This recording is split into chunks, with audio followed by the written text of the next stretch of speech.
حضور نے فرمایا آؤ میں تمہیں پچھلے زمانے کے ایک ایماندار نوخیز ولی اللہ کی بات سناؤں. پچھلے زمانے حضور نے فرمایا پچھلے زمانے میں ایک بادشاہ جادو کے زور پہ حکومت کرتا تھا. جب وہ ایک جادوگر اس نے رکھا ہوا تھا تو جادوگر اس کو جادو بتاتا, وہ جادو کے زور پر حکومت کرتا. جادوگر بوڑھا ہو گیا تو کہنے لگا بادشاہ کوئی نوجوان میرے پاس بھیج دے, اب میں بوڑھا ہو گیا ہوں, میرا پتہ کوئی نہیں کب مر جاؤں. ایک نوجوان کی ڈیوٹی لگائی, بڑا زیرک سمجھدار, اپنے رعایا میں سے چن کے جو ذہین فطرت مزاج بچہ تھا وہ اس نے لگایا. اللہ کے محبوب علیہ الصلوۃ والسلام فرماتے ہیں بچہ جادو سیکھنے لگا, وقت گزرنے لگا. بچہ جب جادو سیکھنے جاتا تو رستے میں ایک راہب بھی تھا جو انجیل جانتا تھا, وہ اللہ اللہ سکھاتا, لوگوں کو حضرت عیسیٰ علیہ السلام کی تعلیمات سے آگاہ کرتا. اس نے دیکھا کہ یہاں بھی لوگ اکٹھے ہیں تو وہ بچہ اس راہب کے پاس بھی اٹھنے بیٹھنے لگا. اب جب اس کے ساتھ اس کی گفتگو بڑھنے لگی تو اس کو باتوں میں لذت آنے لگی. اس نے راہب نے پوچھا کہ تو کون ہے اور کس طرح سے آیا ہے, کیا تیرا معاملہ ہے؟ اس نے کہا جی میں جادو سیکھنے جاتا ہوں, آپ کی باتیں مجھے بڑی اچھی لگتی ہیں. اس نے کہا دین سیکھ, جادو سیکھنے والے کافر ہو جاتے ہیں, قرآن و حدیث سیکھنے والوں کو اللہ کامل ایمان عطا فرماتا ہے. فرمایا یہ سیکھ. بچہ بیٹھنے لگا, اس کے پاس آنے لگا, باتیں دل میں گھر کرنے لگی. ایک وقت آیا کہ مسلمان ہو گیا. اور مسلمان کیسے ہوا؟ بچہ کہتا میں تجربہ کر کے ہوا. اب میں تھوڑا سا وقت جادوگر کے پاس بھی جاتا اور باقی سارا وقت وہاں بیٹھتا. میں ایک دن جا رہا تھا تو رستے میں اژدہا تھا, بہت بڑا سانپ تھا, رستہ روک کے کھڑا تھا. یہ حضور نے بیان کی حدیث. نبی پاک صلی اللہ علیہ وسلم فرماتے ہیں بچہ کہتا ہے کہ رستے کے اندر سانپ ہے, رستے بند ہے, لوگ چھتوں درختوں پہ چڑھے, ہراش ہے. کہتے چھوٹا سا روڑا میں نے اٹھایا تو میں نے کہا اللہ اگر جادوگر سچا ہے تو اسے مار دے. چھوٹا سا روڑا میں نے پھینکا, اژدہا کوئی نہ مرا. پھر چھوٹا روڑا اٹھایا, میں نے کہا اللہ اگر وہ عالم سچا ہے تو اسے مار دے. اب جب میں نے روڑا مارا تو اژدہا مر گیا. میرے اندر سے گواہی آئی نہیں دین کی باتیں سچی ہیں, نہیں قرآن کی باتیں اسلام سمجھانے کے لیے عرض کر رہا ہوں. اگرچہ اس دور میں انجیل تھی, اللہ رسول کی باتیں اچھی ہیں. کہتے میں مسلمان ہو گیا, اب میں نے راہب کے پاس ہی رہنا شروع کر دیا, جادوگر کے پاس چھوڑ دیا. اس بچے نے آنا. بادشاہ پوچھتا کہاں زیادہ وقت گزارتے ہو, تو وہ بات گول کر دیتا. وقت تیزی سے بڑھنے لگا. اللہ نے اس نوجوان میں طاقت پیدا کر دی. اب وہ اس کے اندر نا اللہ نے توانائی روحانیت پیدا کر دی. ابھی جوان ہے, 14-15 سال عمر ہے. اللہ نے اب جو بیمار بھی آتا وہ دعا کرتا تو اللہ صحت عطا کر دیتا. جو بھی آتا. بادشاہ کا ایک درباری تھا, بادشاہ کو پنکھا جلتا تھا, وہ اندھا ہو گیا. کوئی ایسی تکلیف آئی کہ نابینا ہو گیا, بڑے علاج کرائے, شفا نہیں ہوئی. کسی نے اس بچے کا پتہ بتایا کانوں میں. اس کے پاس گیا تو بچہ کہنے لگا شفا تو ہو جائے گی پر کلمہ پڑھنا پڑے گا, مسلمان ہونا پڑے گا, جس پیغمبر کا میں غلام ہوں تجھے بھی بننا پڑے گا, دین پہ عمل کرنا پڑے گا, اللہ شفا دیتا ہے. اس نے کہا تو مجھے کلمہ پڑھا, مجھے شفا دے, میں تیار ہوں. اس نے کہا شفا تو اللہ دیتا ہے. اس نے اللہ تبارک و تعالیٰ کا ذکر کر کے دعا مانگی. یہ مسلم شریف میں حدیث ہے, طبرانی میں موجود ہے.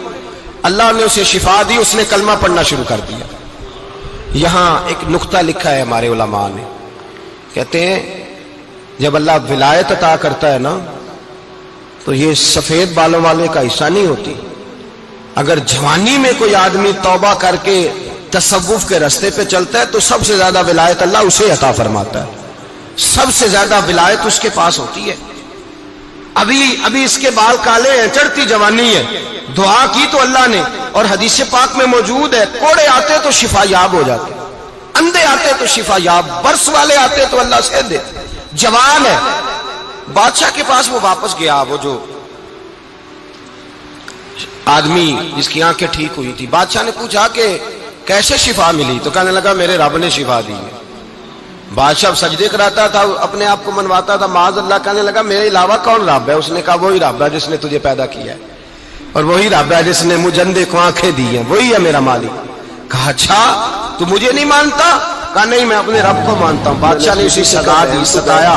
اس نے بچے کا پتہ بتایا, پر بچے کو بلا کے ستایا تو اس راہب کا پتہ بتایا. راہب بھی قتل ہو گیا, نابینا بھی قتل ہو گیا. بادشاہ نے کہا سپاہیوں سے اس بچے کو لے جاؤ اور پہاڑ کی چوٹی پہ جا کے نیچے پھینکو تاکہ مر جائے. بچہ پہاڑ کی چوٹی پہ گیا تو ہاتھ اٹھا کے کہنے لگا یا اللہ میرے لیے نہیں اپنے لیے، میرے لیے نہیں اپنے لیے انہیں اپنی قدرت کے جلوے دکھا، میرے لیے نہیں۔ اللہ کے بندے اپنی جان بچانے کی دعائیں نہیں مانگتے، اپنے لیے انہیں اپنی قدرت کے جلوے دکھا، یہ دعا مانگی۔ جتنے لوگ ساتھ آئے تھے وہ سارے زمین پہ گرے اور سب مر گئے، پہاڑ سے گر کے مر گئے۔ بچہ واپس سیدھا بادشاہ کے پاس کہنے لگا لو بھائی میرے رب نے مجھے بچا لیا، جوان کا ایمان دیکھو، میرے رب نے مجھے، بولو میرے اللہ نے مجھے ایمان کی گواہی دے رہا ہے، میں بچ گیا ہوں، تو جھوٹا ہے میرا رب سچا ہے۔ اس نے کہا لے جاؤ اس کو دریا میں، کشتی میں بٹھاؤ، بیچ دریا کے جا کے دھکا دے، بیٹھے کشتی میں، دریا کے بیچ گئے، اور جب جا کے وہاں اس کو دھکا دینے لگے تو اس نے کہا اللہ میرے لیے نہیں اپنے لیے انہیں اپنی قدرت کے جلوے دکھا۔ بس ایک طوفان سا آیا، جتنے سپاہی ساتھ آئے تھے ڈوب کے مر گئے۔ وہ بچہ اٹھا اور سیدھا پھر بادشاہ کے پاس، اسی کے پاس کہنے لگا لو بھائی میرے رب نے مجھے بچا لیا ہے، تیرے پاس آیا ہوں۔ وہ کہنے لگا تو کیا مصیبت میرے گلے پڑ گئی ہے، کیسے جان چھوٹے گی؟ تو بچہ کہنے لگا اگر تو مجھے باندھے درخت کے ساتھ اور سارے ملک کو بلائے، لوگوں کو اکٹھا کرے، پھر تو مجھے تیر مارنا، میں تجھے بتاؤں گا کیسے مارنا ہے، میں مر جاؤں۔ اللہ کا بندہ نوجوان ایمان دیکھو، مرنے کے طریقے بتاؤ، میں تجھے بتاؤں گا میں کیسے مروں گا۔ یہ بات کہی، بادشاہ نے سارا مجمع جمع کیا، ملک سارا باہر آ گیا، درخت کے ساتھ باندھ دیا۔ کہنے لگا بھائی لوگوں یہ مجھے مارنا چاہتا تھا، مار نہیں سکا، اب میں اسے بتانے لگا ہوں کہ میں کیسے مروں گا۔ اسے کہو جب تیر مارے تو ساتھ میرے رب کا نام ملے، میں اپنے رب کے نام پہ جان دوں گا، ایمان کی پختگی میں اللہ کے نام پر جان دوں گا۔ اسے کہو رب کے نام پہ مارے، مر جاؤں گا۔ بادشاہ نے اللہ کہہ کے تیر مارا، پیشانی میں لگا، بچے کی روح پرواز کر گئی، جتنا مجمع کھڑا تھا سارا کلمہ پڑھ کے مسلمان ہو گئے، سارے مسلمان ہو گئے، سارے۔ میرے رسول پاک سید عالم صلی اللہ علیہ وسلم نے نوجوانوں کو بتایا جب تمہارے اندر ایمان کی قوت آئے گی تو اللہ تمہاری مدد کرے۔ فرمایا وہ نوخیز ولی تھا، ابھی جوان رانا تھا، ابھی اس کی پیشانی پر جوانی کے آثار تھے، لیکن اسے اللہ کو راضی کیا، رب کریم کو راضی۔ ولایت کا مطلب بڑھاپا نہیں، ولایت کا مطلب وہ نہیں کہ جب بڑا لمبا وقت گزر جائے تو پھر آدمی آئے کہ نہیں اب کیا کرنا ہے، اب مسجد ہی ہے، اب تو اس کے علاوہ گزارا ہی کوئی نہیں۔ اس وقت کا آنا اللہ کی بارگاہ میں قبول تو ہے، لیکن شاباشی اسی کو ملتی ہے جو جوانی کا وقت آئے۔